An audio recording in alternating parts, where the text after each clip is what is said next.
Welcome to The Secrets of Success. By following the proven techniques of the guests who appear on this series, you'll learn that even successful people run into detours and failures, and how you can apply their success techniques to change your life.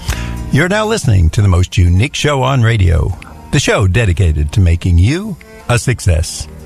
Benjamin Hardy does not believe in willpower, but he has found the key to success. Let's hear more from our guest. Ben, thanks for being with us today. Thank you so much. Ben, your book is entitled Willpower Doesn't Work.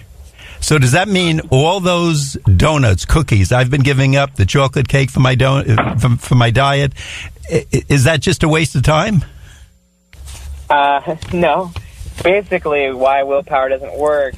Well, so willpower comes from a few different reasons. Number one is that you haven't yet made a decision.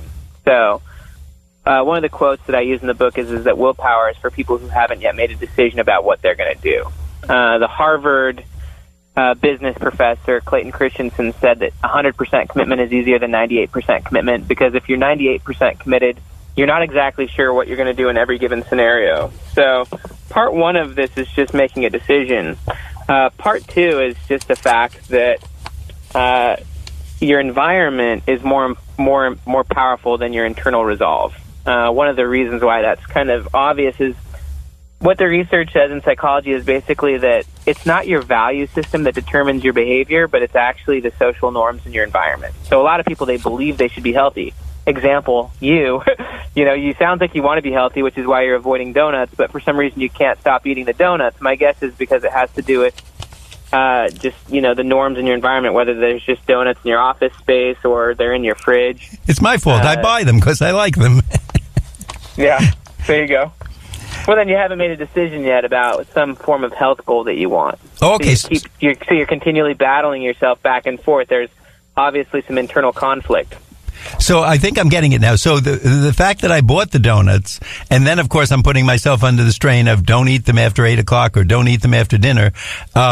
Just buying them has said to, I guess, my subconscious, hey, I'm trying to avoid them, but I want them nearby just in case I can't resist. And, of course, when they're nearby, I'm not going to resist. Is that kind of what we're talking about? There's actually so many powerful explanations of this. I mean, one of the things I go into big in the book is that when you start investing money in something, then you become committed to that thing. And so if you're investing money in donuts, then psychologically you're telling yourself you're committed to eating donuts. Like, where you put your money is where you put your psychology in a lot of ways. Throughout my whole dissertation in organizational psychology, I've been studying the differences between entrepreneurs and wannabe entrepreneurs. And the difference is when someone starts investing money into their goals, they start to develop an identity around those goals, and they start to become committed to them, and eventually they start pursuing them more vigorously. So it sounds to me like if you're spending money on donuts, then what you're telling yourself is that, that's who you are, because your behavior shapes your personality. So if you buy donuts, then you must be someone who eats donuts. Now you're getting the truth out of me and finding out my secret life. Now, I read in your book that willpower depletes with use. So if I'm understanding that, is that like most of us, if we start running, maybe we can get 100 yards if you're a track person or a real good runner, maybe a quarter of a mile or even a mile, but we're going to kind of drain down after time. Is that what happens with willpower? Well, willpower, this is kind of the more general perspective of it in the literature on psychology is that your willpower is kind of like your energy stores. And so they view it like a muscle. So the more you use it, the more it runs out until you can either give yourself more energy, whether that's through like glucose or sugar, or whether that's just sleeping. And so when you wake up, they say that you've got the most energy or willpower. And how it depletes is usually by just making more and more decisions. So another word for willpower is actually decision fatigue. So if you have to make a bunch of decisions, you kind of wear out your decision-making ability until you get some rest. That's kind of how they view it. That's kind of the general consensus. And so there's a book called The Paradox of Choice where it talks about how if you've got too many choices, it's hard to actually make a choice, let alone a good choice. And that's why you actually want to remove alternatives. You want to make a decision and then remove alternatives to that decision so that you no longer have to make the choice. It's the difference between avoiding a temptation versus putting yourself in a situation where you have to overcome one. This is getting fascinating because the further we go into it, and having already gone through your book, I'm going to tell our audience there's a lot of tips in there. They're going to find out about themselves and how they can make that trip to success a lot easier and a lot more enjoyable. Now, Ben, you mentioned that we adapt to our environment. Can you explain what you mean by that?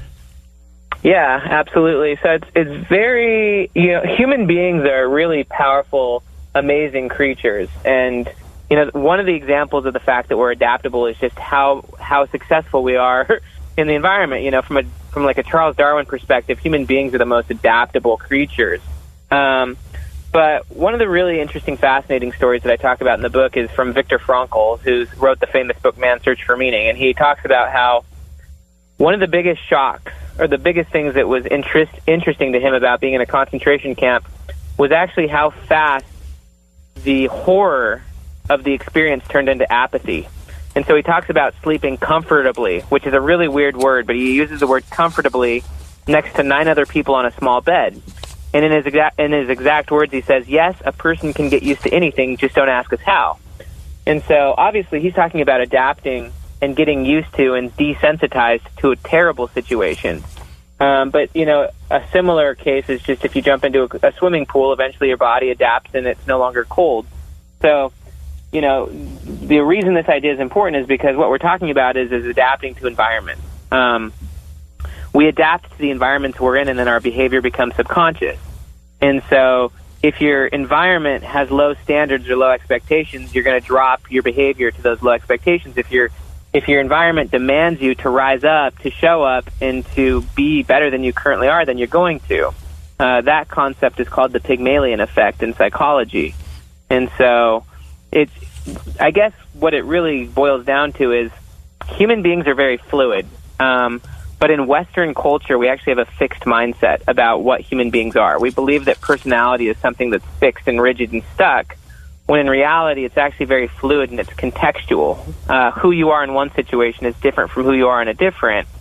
And so if you want to become better, you've got to start focusing on the environment around you, and you will adapt to that environment, especially if you're purposeful about it. Now, Ben, I'd like our audience to know, if they didn't hear early in the show, our guest today is Benjamin Hardy. He's written a book, Willpower Doesn't Work, Discover the Hidden Keys to Success. And there really are a lot of hidden keys in here that you're telling us about and kind of opening up a whole new perspective and direction. Ben, where can we get the book, and is there a website we should know about? Yeah, so you can get the book anywhere books are sold, whether that's Amazon, whether that's Barnes & Noble. If you're interested in actually applying the concepts in this book, you could actually just go to willpowerdoesntwork.com, and what you'll find is that you can actually enter a competition to change your life, to apply the book. And if basically the winner of the competition, and it ends on June 6th, the person who actually applies the book and changes their life the most will actually win a Tesla. So you can actually learn more about that on willpowerdoesntwork.com. Now, you also know how to get people's attention, don't you? That's a pretty worthwhile, and we get to be successful by doing this. That's a double win for all of us. So we're going to talk more about that, and we're going to ask you for that information later in the show. So if our audience wasn't paying attention or was dozing off, I think you just woke everybody up very quickly. Ben, you mentioned in the book, you are who you are because of your environment. Can you go a little deeper into that and show us how that plays out? Absolutely. I mean, so in Western culture, we think that who we are is based on like our genes or based on just our personality or something like that. But if you kind of just scale back, it becomes really obvious. If you were born in the 1950s in the southern United States, it's very possible you could have been a racist. You know what I mean? Especially if you were born white. If you were born in the Middle Ages, in Europe, you might not be educated because very few people were educated. If you were born in Asia, however long ago, you'd be a different person. And so the idea is that you are the product of the cultural context in which you live. My wife and I, we became foster parents of 3 kids 3 years ago. We've actually adopted them about 3 weeks ago. But when we got these kids, they were 3, 5, and 7. And the 5-year-old girl, all of these kids had insane problems. They had been heavily neglected. Their parents were drug addicts. They was rough. And, our 5-year-old girl, she would throw extreme tantrums where she was literally throwing chairs, tables, breaking stuff. The 3-year-old boy would just shut down when he would get emotionally sensitive and he could not move his limbs. Like, these kids had a lot of problems, and we had to figure out how to deal with them. And we did over time. I mean, they've really gone through transformation, but they were the product of a broken environment. It wasn't the fact that they were broken people. They'd experienced trauma, and their personalities were stuck. They were frozen, and they needed help. And so, it's what psychologists say is that who you are is the product of your situation, and if you attribute a person's behavior to themselves, that's actually called the fundamental attribution error, which means it's the number one mistake in attributing a person's behavior. It's not themselves. In a lot of ways, it's the situation that's around them. This is really fascinating, and I think to our audience, your book, Willpower Doesn't Work, I was just going to mention to them, sometimes people are on a plane, they want something to read. It's about a 200-page book. I just checked it out, and really very interesting. And if nothing else, the next cocktail party you're at or meeting, you start dropping some of these comments in, you're going to get the interest of people because the book is very interesting and brings out a whole new way to change your life and become successful. Now, in your book, you say that when you change environments, your thoughts and emotion change. Maybe even in your own life. Can you give us an example of that? Oh, yeah. Yeah, definitely. So I grew up in a broken home. My parents got divorced when I was 11, and the divorce was really hard on both of my parents, but particularly my dad. He ended up not really knowing what to do, and he started coping through the use of heavy drugs. He's actually changed his life since. He and I are really good friends, but during my high school years, he was going through a rough time. And my mom was really busy trying to run a business, and so I had basically zero stability in my life, and I barely graduated high school, obviously got into my own trouble, and at age 19 found myself jobless, playing online video games about 12 to 14 hours a day, living at my cousin's house, eating Little Caesars pizza and Mountain Dew all day, and I just not a bad life. Yeah, that was that. It actually was a bad life because I wasn't being who I wanted to be. I was going nowhere, and I was feeling broken. And so I eventually started running, even just little bits at a time, just to kind of mix things up. And over time, I started running a little bit more and more, and allowed myself to really think about my life and process kind of the pain and the trauma I'd gone through. And eventually I decided to serve a humanitarian mission. And as soon as I changed my environment and changed my role, and I started engaging in different behaviors, it was like a switch flipped, and I could be whoever I wanted to be. And all of a sudden I felt a lot more empowered and congruent, and I ended up changing my life. I read a lot of books, started writing in my journal, developed skills, developed leadership. And what was really interesting is after, 2 years of doing that, I went back home, and immediately I felt like I went back in time, because all of my friends still saw me as the same kid they knew in high school. They talked to me the same way. It was just the same energy and the same mindset, and I had changed fundamentally. And so I realized that I would quickly divert back into the person I was before unless I, continued to pursue an environment that would allow me to be who I wanted to be. It really reminds me of the quote by Dan Sullivan. He says, "It's better to surround yourself with people who remind you of your future than people who remind you of your past. Because if you surround yourself with people who remind you of your past, you're going to get stuck there. And if you're honest about some changes that you want to make, then you need to surround yourself with people who are already there, who are doing those things, and who have already made those changes, and then you'll adapt to those behaviors." Ben, we want to find out more because this is a fascinating subject, but at this point in the show, we like to remind our listeners that you're listening to The Secrets of Success. My name is Bill Horan.